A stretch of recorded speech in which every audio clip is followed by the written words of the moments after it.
บ่ได้ไปโรงเรียนคือเก่าเพราะว่าปวดหัวก็เลยบอกคุณครูว่าบ่ได้ไปเด้อกินยาแล้วก็นอนพักผ่อนแต่เขาคิดว่านอนหลายเกินไปก็บ่ดีก็เลยไปย่างลิ้นหน้าชายหาดแต่พอฮอดพุ่นก็รู้สึกว่าหิวข้าวก็เลยสิมาแวะกินข้าวร้านประจำที่เคยกินกับอายเพิ่นมาก่อนนั่นแหละจักซื้อร้านอีหยังซิกะเรตอีหยังสักอย่างอะไรทุกคนค่อยก็จำบ่ได้ตั้งใจว่าสินั่งข้างหน้าพุ่นแต่ว่าบ่มีมองนั่งเนาะ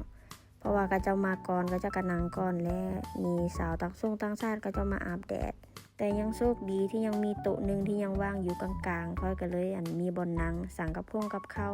ก็มีเครื่องดื่มแล้วก็สปาเกตตี้เห็ดรวมเองจักอย่างค่อยอยู่กับประมาณ2 ชั่วโมงกว่าๆเด้ทุกคน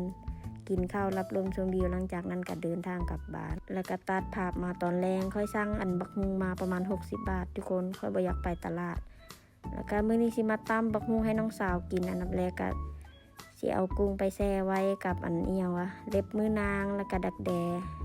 แล้วก็เอาปลาแซลมอนมาปิ้งปลานี่ก็สิเสียเวลามันโดนแห้งเนาะและหลังจากนั้นค่อยก็สิซอยพริกแล้วก็ซอยหอมหัวใหญ่มื้อนี้ก็สิเฮ็ดกับข้าวให้อายเพิ่นคือกันกับเมนูเก่าๆหั่นแหละทุกคนก็น่าสิฮู้เนาะแล้วก็ล้างผักเอาไว้กินกับตำบักฮุงแล้วก็ลวกกุ้งกับตีนไก่ไว้และหลังจากนั้นก็มาลงมือเฮ็ดให้อายเพิ่นเลยก็เฮ็ดกันง่ายๆเนาะวิธีเก่าวิธีเดิมและหลังจากเฮ็ดกับข้าวให้อายเพิ่นแล้วก็สิมาทอดดักแด้แล้วก็สิมานึ่งข้าวเหนียวถ้าน้องสาวมาแล้วได้ปาดนี้เป่าทำไมกินยาไม่ต้องเป่ากินเลยกินไม่สบายแล้วตัวร้อนมากกินเลยเพิ่งเลิกงานเอากินไม่กินข้าวเหรอกูหิวซะบอกเตรียมคองไว้ว่าสิเฮ็ดตำบักหุ่งใส่กุ้งให้เราบ่มักกินมักไหมวะล่ะ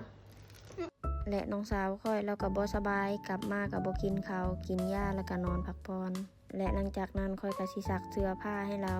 คันบ่ซักก็บ่มีเสื้อใส่มื้ออื่นเพราะว่าเสื้อเฮ็ดงานก็มีแต่ตัวเดียวก็เลยซักให้เพิ่น